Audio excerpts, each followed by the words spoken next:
আমি আপনাদের আজকে একটা জিনিস করে খাওয়াবো, সেটা হচ্ছে ম্যাড্রাসি ওল বাটা। অনেকে হয়তো জানেন না যে এটা কাঁচা বেটে খাওয়া যায়। অনেকে এটা সেদ্ধ করে খান, অনেকে আবার চোখা বানিয়ে খায়। ওল সেদ্ধ তো অনেকেই খেয়েছেন আপনারা, কিন্তু বাটাটা কোনোদিনও আপনারা হয়তো খাননি। অনেকে ভয় পায় হয়তো গলা ধরবে বা কিছু, কিন্তু আমি যেভাবে আপনাদের করে দেখাবো আপনারা একবার বানিয়ে খাবেন, একদম মানে গলা ধরে না।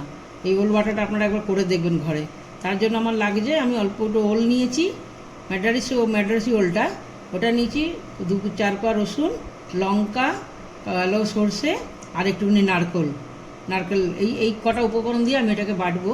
বেটে আপনাদের দেখাবো কি করে মানে করলে পরে যে গলা ধরবে না, সেটা আপনাদের আমি দেখাবো। আপনারা এই ওলটাকে একটা ভালো কাপড়ের মধ্যে নেবেন, নিয়ে আগে এরকমভাবে থ্যাতো করে নেবেন, একদম থ্যাতো করে নেবেন। যদি আপনারা হাতে করতে পারেন ভালো, না হলে মিক্সি জারে দিয়ে একদম একদম এরকমভাবে থ্যাতো করে নেবেন। প্রত্যেকটা ওলের টুকরোকে এরকম একদম থ্যাতো করে করে নেবেন। আমার একটা কথা খুবই মনে পড়ে, আমার জেঠিমার কথা। আজকে উনি নেই। এই জেঠিমা আমাদের এই বাটা বুটা যত করে খাওয়াতেন, একদম মানে বাটার মানে এক্সপার্ট ছিলেন উনি। আমার যেটুকু শেখা আমার জেঠিমার থেকে শেখা, উনি গত হয়েছেন, সেই জন্য ওনার কথা আজকে বারবার মনে পড়ছে। আমি যতবারই এটা বানাই বা যে কোনো বাটার আইটেম আমি বানাই, আমার জেঠিমার কথা খুব মনে পড়ে। ওনার থেকেই আমাদের শেখা এই জিনিসটা। হ্যাঁ, এই দেখুন আমি এভাবে পুরো পেস্ট করে নিয়েছি। এরকমভাবে দেখুন আমি পুরো থ্যাতো করে নিয়েছি। থ্যাতো করে নিয়ে এই যে ন্যাকড়াতে থ্যাতো করলাম, ওটার মধ্যে এরকমভাবে নিয়ে নেবেন। নিয়ে রসটাকে না পুরো নিচড়ে নেবেন একদম। তাহলে কি হবে, এই যে রসটা বেরিয়ে গেল, তো এরপরে আপনার হাতে লাগবে না। এই দেখুন রসটা কীভাবে বের করছি আমি। এই রসটাকে পুরো এরকমভাবে আপনারা নিংড়ে নেবেন। নিংড়ে নিলে কি আপনার গলা কাটবে না। এই পুরো রসটা আমি বের করে নিলাম। এই দেখুন পুরো রসটাকে আমি চিপে নিয়েছি। এবার এই দেখুন রসটা পুরো বের করে নিয়েছি। এটাই একটা কারণ যে আপনার গলা কাটবে না রসে। এবার আমি এটাকে পেস্ট করব। যা যে উপকরণ নিয়েছি ওটা দিয়ে এটাকে এবার আমি মিক্সিতে পেস্ট করব। প্রথমে আমি এই সর্ষে আর লঙ্কাটাকে একটুখানি পেস্ট করে নেব, কারণ সর্ষেটা তো ওর সাথে হয় না।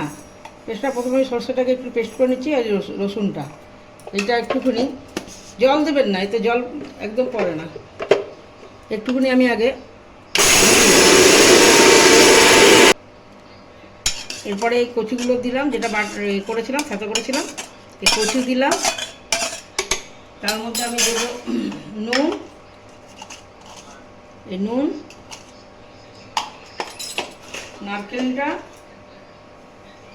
নারকেল, আর আমার দেবো অল্প একটু চিনি।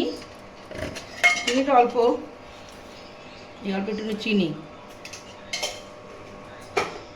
এবার এগুলিকে একসাথে আমি ঘোরাবো, একদম মিহি করে ঘোরাবেন।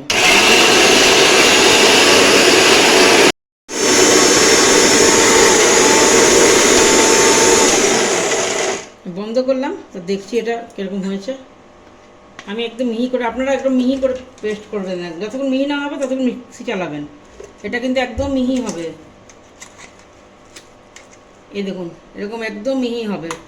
এটাকে এবার আমি নামিয়ে দেবো। এই দেখুন আমার পুরো বাটা হয়ে গেছে এরকমভাবে মিহিভাবে। এরপরে করবেন কি, এর উপরে আপনি একটু বেশি করে সর্ষের তেল দিয়ে দিবেন, দিয়ে মাখিয়ে রেখে দেবেন এটাকে। তারপরে এটা গরম ভাতে খান, খুব ভালো লাগবে খেলে। দেখবেন এক ফোঁটা গলা ধরবে না, কিছু না। তারপর আমাকে লাইক করে জানাবেন আপনাদের কেমন লাগলো। কেন অনেকেই ভয় পেয়ে যায় যে ওল বাটা বাবারে অনেক গলা কাটবে। এটা আমার জেঠিমা থেকে অনেক রকম বাটা শিখেছি। আমার কাছে আরও আমি বাটা রেসিপি আমি শেয়ার করব। তার জন্য আপনাদের আমার চ্যানেলটাকে সাবস্ক্রিপশন করতে হবে। লাইক করে দেবেন একবার, থ্যাংক ইউ। কমেন্টে জানাবেন অবশ্যই যে কেমন লাগলো আপনাদের।